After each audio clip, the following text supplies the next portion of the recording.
Pearl Harbor had just happened, but it was a very long way between those days and the work of the war. Mobilization and training, the factories building the weapons, and the ships to take men and equipment to face a very powerful enemy. This transition between working for self and working for one's country, for some, was not a very easy one. So I wrote a play called Johnny Quinn, and a very lovely and a very talented actress named Olivia de Havilland gave it life.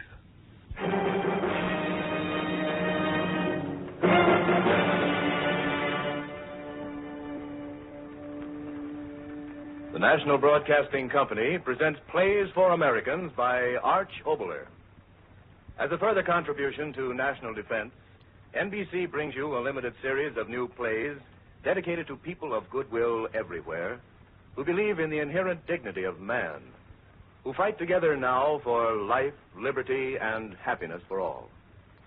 This is a war of men and ideas, and these will be plays of the men and the ideas that make up our America of today. As the first of this series, we bring you the talented Miss Olivia de Havilland in a new play, Johnny Quinn, USN. I'll tell you of pleasant things. The way your father looked, the way he talked and walked and laughed, and what he thought. Your father was born in a little place called Far Harbor, in a cold little sea-swept town in Maine. He died on a day when the sun was very warm and very bright in a place they call Pearl Harbor. Let me tell you.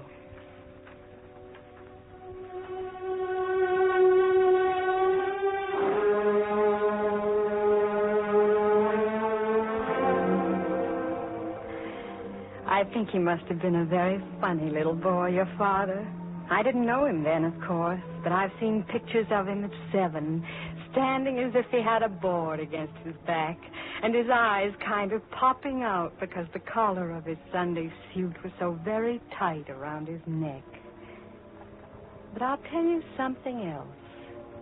Even in that silly old picture, and even though he was a very small boy, there was something in his face that said, "What's it all about? What's it all about?" Hey, what'd you say, Johnny? I said, what's it all about? About taking your picture, that's what. Why? Oh, now you hold still. Blame flash powder. Because your mother told me to make your picture, that's why. Now stop twisting. Look at the birdie. What birdie? Oh, stop talking. Steady now, steady. Why does my mother want my picture? Oh, for land's sakes. You think these wet plates don't cost money? What do you think she wants your picture? Because mothers are I mean to say because she figures you'll never amount to a darn. So she wants to have a picture to prove you did one thing in your life that you were supposed to do. Stand still for a couple of minutes in front of a camera. But why does she want me... Now, Johnny Quinn, you stop asking whys. Just stand there and get your picture took.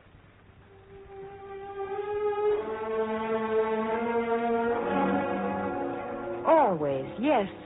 Always wanting to know why he had to do things. That was your father at 7. That was your father at 17, when I first met him. High school. Here, Ann, I guess these are the seats. 6 and 7. I'll go first. All right, Oliver. Gee, we're so late. Oh, pardon me. Come on, Ann. I'm with you. Pardon me. Excuse me, couldn't we get by there? Beg your pardon. Here, Ann. Yes. You here, me here. Oh, gee. Weren't we lucky getting such swell seats? Yes, we were. Gotta find out what the score is. I wonder if anyone... 7-3 their favor, beginning of second quarter. Oh, thanks, Bill. I sure appreciate... Oh. Hi, Johnny. Hi.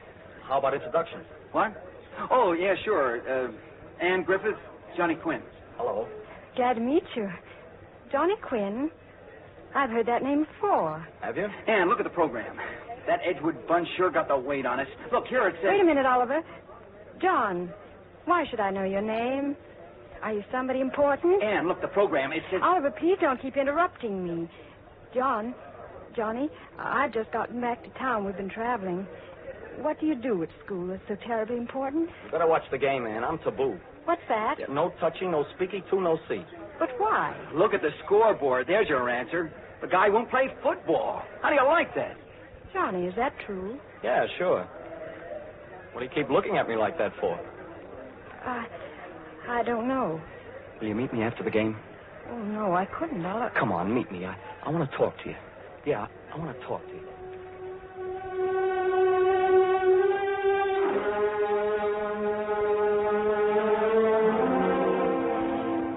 And that was how I met your father.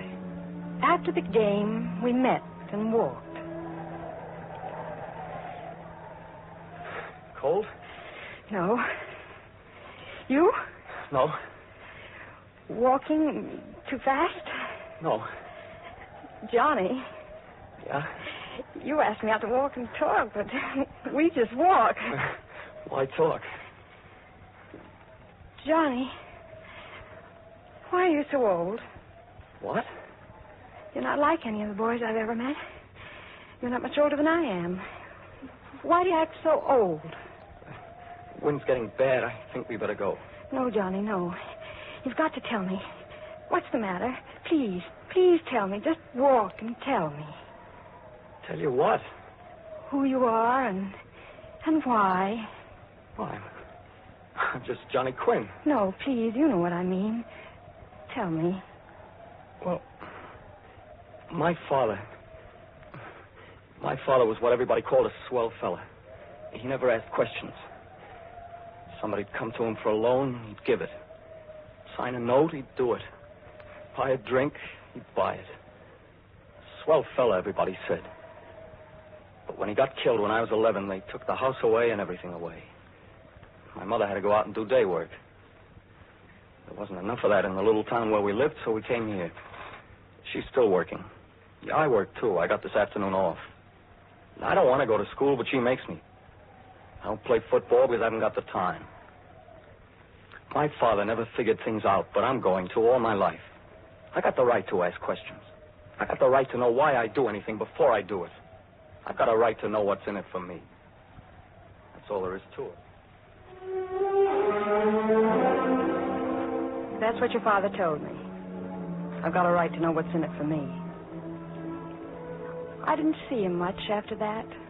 He went to classes, and right after them, went to work. Didn't have much time for girls. And I didn't have much time for thinking of him, studying and just growing up. But I did think of him every once in a while. His thin, hard face, and the way his jaw was always tight, as if he was expecting life to hit him, and wanted to be ready for it. And then I heard that he'd left school. I didn't see him again for 3 years. We met again at another football game. 3rd down and 5. Quinn substituting for Parson. Eddie, who's that they just sent in? What'd you say? That substitute. Who is he? Oh, that's Quinn, third-year man for state. Paper said he was hurt. I wish he was. We'd have a chance. As it is now, Your glasses, please. Well, sure, but say, he's not that good-looking. Believe me. Believe me. Through the glasses, I saw it was Johnny, all right. Johnny Quinn, who said he wouldn't play football. I sent a note down to the dressing room. We met after the game. He looked quite prosperous, and he had a car. Enjoy the game? Yes. You're very good, aren't you? Lucky. No, good. They were right wanting you to play for them, Edgewood High School. All that, I'd forgotten. Why did you change your mind, Johnny? About football? Yes. Simple. Is it? They pay me, the alumni, tuition, and $60 a month. Oh. I needed college training. I'm getting it at the price of running a few touchdowns. Where'll we go? Johnny, I want to ask you something else. No, wait a minute. You've forgotten. What? Me, I'm the question asker. I want to know how you've been and what you've done. How did a skinny girl turn into someone so beautiful? I want to know about your mother, Johnny. Is she all right? She died last year. Oh, I'm sorry. No reason to be sorry. She lived a hard life. And you still think you're hard, don't you? Sure. I'm out for Johnny Quinn. I don't believe that. You better start believing it. I wouldn't like that, Johnny Quinn. No? Well, that'd be just too bad. Yeah, just too bad.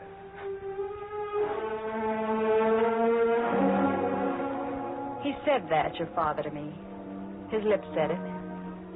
But his eyes... We didn't meet again for another year. This time it was at a party.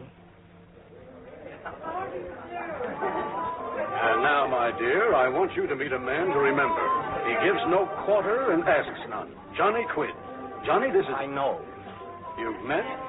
Yes, we met. Well, forgive me. Do forgive me. How are you, Johnny? I'm fine. I see you are. So we...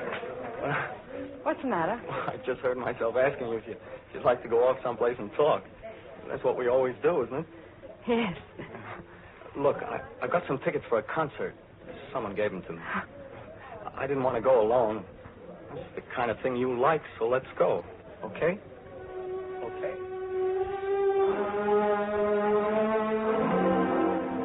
It seemed so strange at the time. Your father wanting to go to a concert.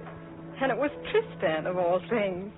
But then I knew so much and yet so little of him. We went. We sat high in the balcony. The music. I can hear it now.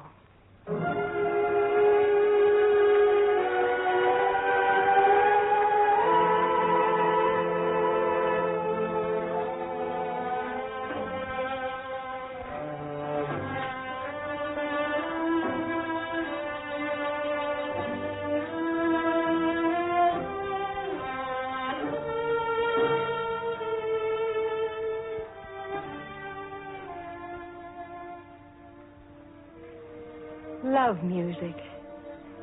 But while it played, my eyes kept going to Johnny Quinn. His eyes were closed, and his thin face was at peace.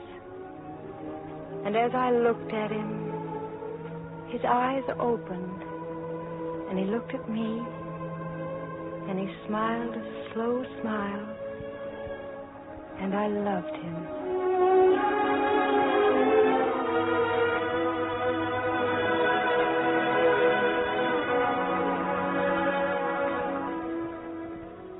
I loved him.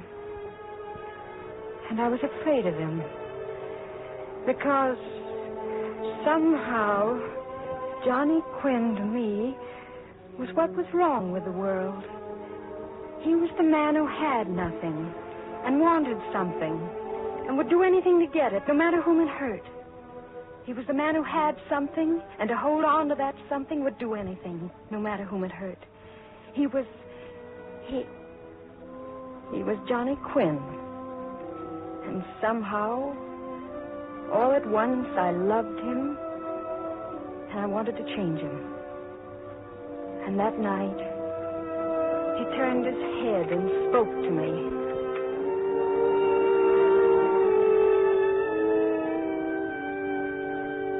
Anne. Yes? I tried to find out where you lived. Did you? Yes. Anne. Yes? Will you marry me? Johnny. I said it and I mean it. Will you marry me? Oh. No. No, Johnny. No.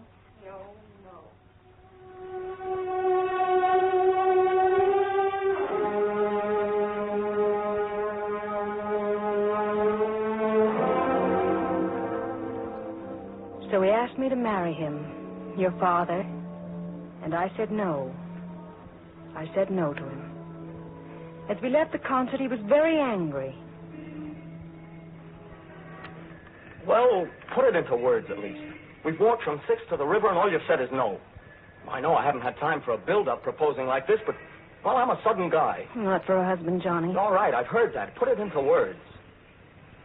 Yes. I will. Do you know there's a world outside yourself? What kind of a question's that? I'll ask you another. Did you see today's headlines? Headlines? Sure, of course I did. What were they? Why, Chamberlain got back from Munich today. And what does that mean to you? Should it mean something? I'm asking. All right. So they sold out the little guys. So we'll have peace for a while. So what? That's the way the world is. Big dog eat little dog. So for a while, everything's quiet. And that's all it means to you? For Pete's sake, what should it mean? Well, doesn't the fact that the price of Munich will be that hundreds of thousands of little Czech people, good people, are going to be hurt mean anything to you? Oh, now, Anne, are we going to start on politics? Politics? When you use it that way, I'm afraid I don't know what the word means. I'm talking about people. And I'm talking about us, you and me. What have we got to do with what's happening to foreigners half the world away? That's just it. Once you said, what's in it for me? I'm asking that question now, Johnny. What's in a marriage for me to a man who thinks of the world as a hunting ground and everybody but himself the prey to be hunted? No, Anne. No, let me finish. You haven't known me at all. And I hope that I didn't quite know you as I know you now. The world's too full of people like you, Johnny. People who think they can live apart from the stream of mankind and not eventually pay for it. I talk of marriage and you stand up on a soapbox. Oh, Johnny, for the last time, try and understand me. Oh, I know what a terrible thing your childhood was, but you're a man, and you've got to have a man's values now. You're a man in a world of men where all the oldest hatreds and cruelties have come to life. And the fight against those is reality, nothing else. This is a time in a world when you've got to take sides. You're for those things and you shut your ears to persecution, or you're against them and you start in fighting. Which are you for, Johnny? The same one. Johnny Quinn.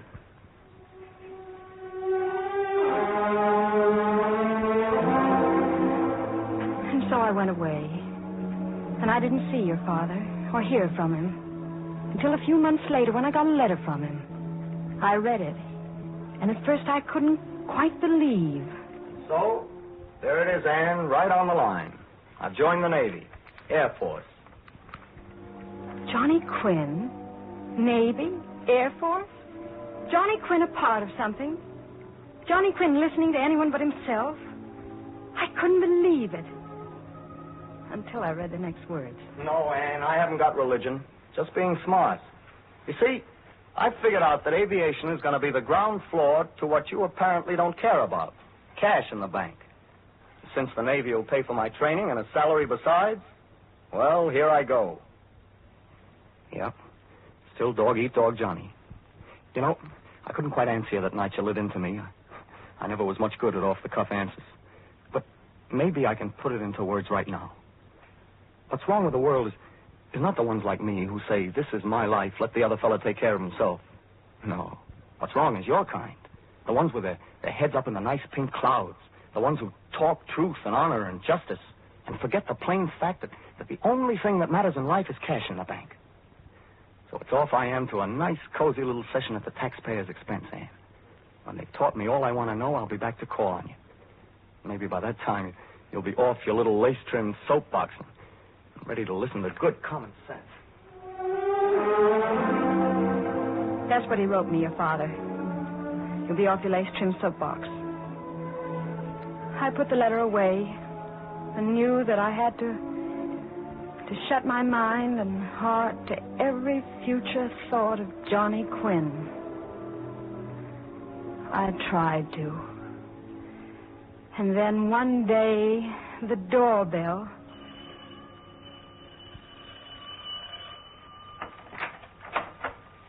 Hello, Anne. Johnny.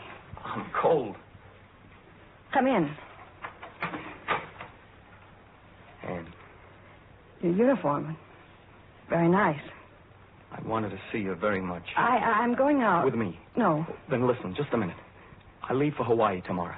Hawaii? The squadron. We're ordered out. Oh. Anne, look at me. All the things you talked about, being part of the world and having to do something about it, I sort of believe that now. Johnny. Sounds crazy, doesn't it? But you've been in my mind so much, I guess your ideas climbed in, too. Anne, before I go, marry me. Say it, Anne. Marry me. Marry me.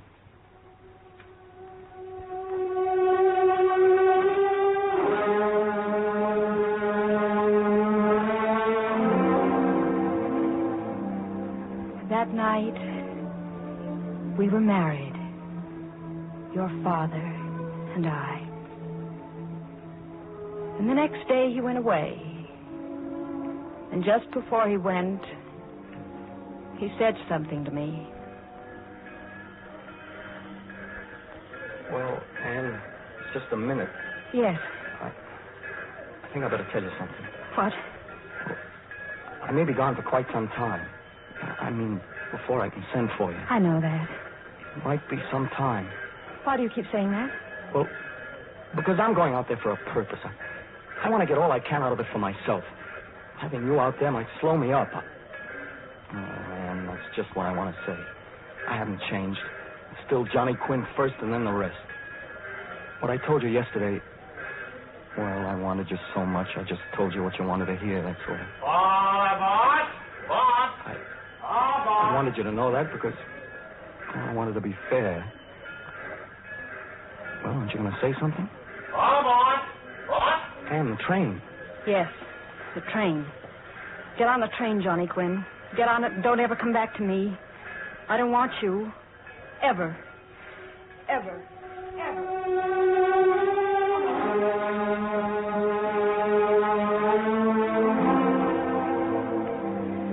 When I started to tell you all this, my son, told you I'd talk of pleasant things.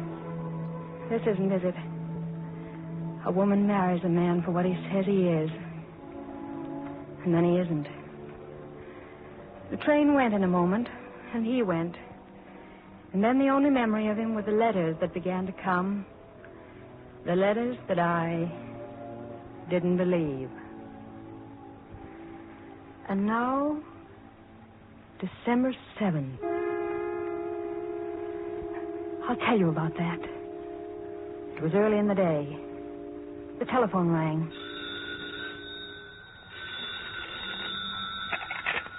Hello? Hello? This is long distance. One moment, please. Who? Ready with New York. Go ahead, Pearl Harbor. Hello? Is this Mrs. John Quinn? Yes. Just a moment. Go ahead, Lieutenant. Hello? Hello, Ann? Yes? How are you, Ann? All right. You? Well, that's why I phoned you. Johnny, you're all right. Oh, sure, but my letters. Ann, you never... Well, gosh, tonight I just couldn't sleep. I just had to talk to you. Ann, I'm not going to tell you how much I love you. I do, but there's something else I want to say very much.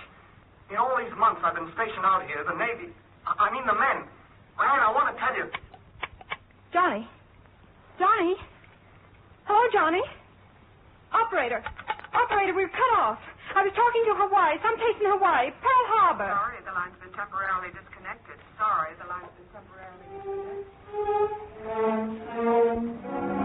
I hung up the phone. I sat there. I waited. He'd call me back. He'd tell me what he started to tell me. I waited.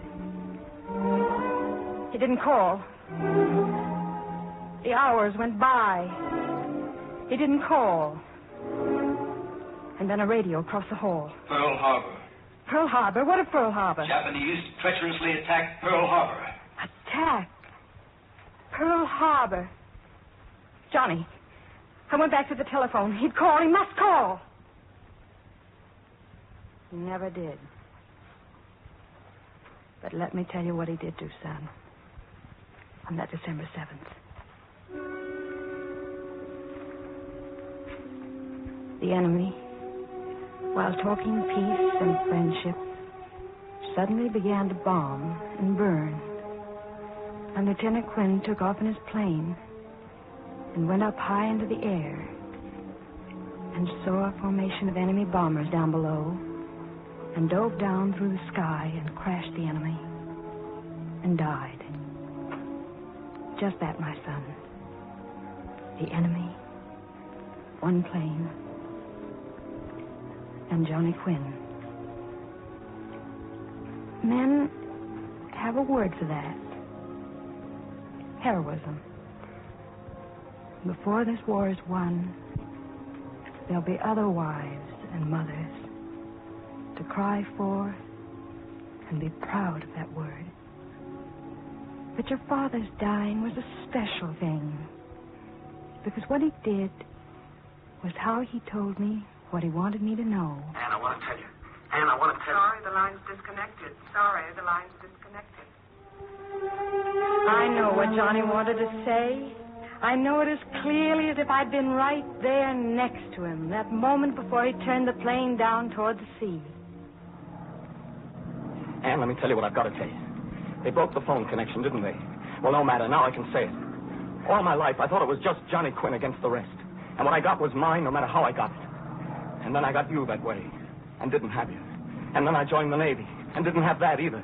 But why, I asked myself, why? I'm smarter than the rest. Why should they who have nothing have something? And I take what I want and never have it. And then I got out here and met the men of this squadron. My squadron. The way they talked and flew. And all the big and little things they did day in and day out. Suddenly I saw they weren't out of step. I was. Me, wise guy Johnny Quinn. For they were giving something all the time, and I was taking. That was the difference. But why were they giving? I tried to find that out. What percentage was in it, this giving business? Yes, what was in it that they should give and take a punch at anyone who asked what they were getting for it? And then I thought of you, Anne, and all your words I'd laughed at, hadn't listened to, hadn't understood. And suddenly, as quick as the dive I'm going to take now, I understood it all. You were part of a world, and they were part of a world. The world of all the people willing to die for something bigger than themselves. Yes, you were all in step with every man and woman and kid who'd ever stood up under the whip, or charged across a no-man's land, or died in a concentration camp, or hung upon a cross. Yes, you believed something bigger than the world itself. You believed that every man who stood up for the right to be a man was your brother, that every woman who spoke for freedom for her children was your sister, that every child born under God's son was your child. Remember? Which side are you on, Johnny Quinn, you said? The side of those who hide and say, let me alone, the fight's the other fellas to win for me? The side of stabbing in the back and slow starvation for the children and the gangsters standing on the backs of all the little peoples? No, Anne, not that side. Your side. The side of dying, maybe, but living in that dying. Your side, Anne. Yours, yours, yours, yours, yours, yours.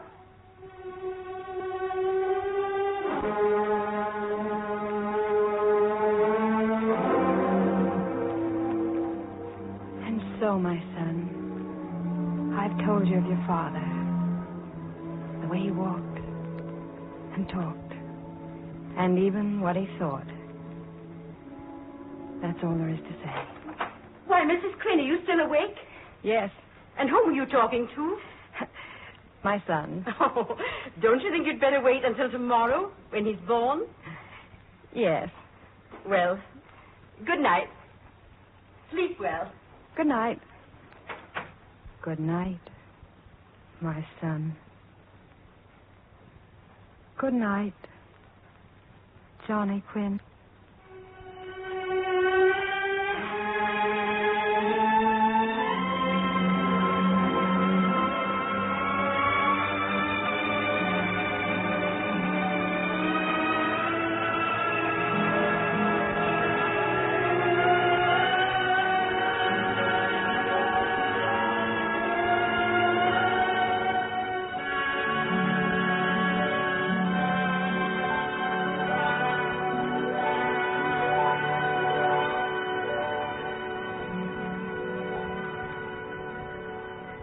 You have just heard Miss Olivia de Havilland in Johnny Quinn, USN, the first of a limited series of new radio plays by Arch Oboler. The National Broadcasting Company brings you these dramas as a further contribution to national defense. Mr. Havilland appeared through the courtesy of Warner Brothers and the Hollywood Victory Committee for Stage, Screen, and Radio. With Mr. Havilland was Alfred Ryder. The original music was composed by Dr. Frank Black, who conducted the orchestra.